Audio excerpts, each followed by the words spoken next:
પોતે જિગીશા પટેલ કે જેને ગોંડલનો મુદ્દો 3 મહિનાથી ઉપાડ્યો છે, તમામ ગુંડા તત્વોની સામે અમે લોકો લડી રહ્યા છે. ઘણા બધા ષડયંત્રો કરવામાં આવે પણ અમે પાછા પડવાના નથી.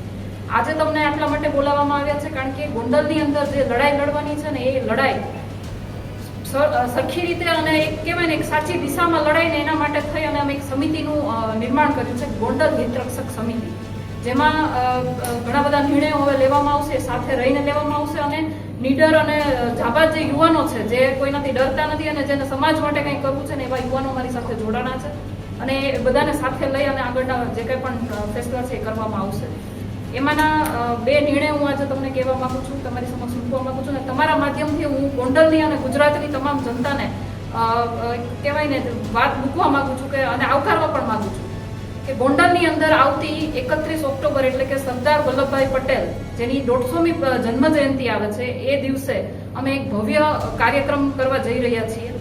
અને સરદાર વલ્લભભાઈ પટેલ એટલે કે જેને 562 રજવાડા એક કર્યા હતા અને જેને ખરા અર્થમાં આપણને આઝાદી અપાવી હતી, એવા સરદાર વલ્લભભાઈ પટેલની જ્યારે 150મી જન્મ જયંતિ આવતી હોય અને એ જ સમયે અમે વિનુભાઈ સિંગાડા કે જેને આખા ગુજરાતની અંદર છોટે સરદાર તરીકે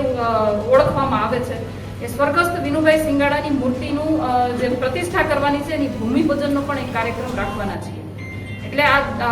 બંને કહેવાય ને સરદાર અને છોટે સરદાર બેયને સાથે રાખી અને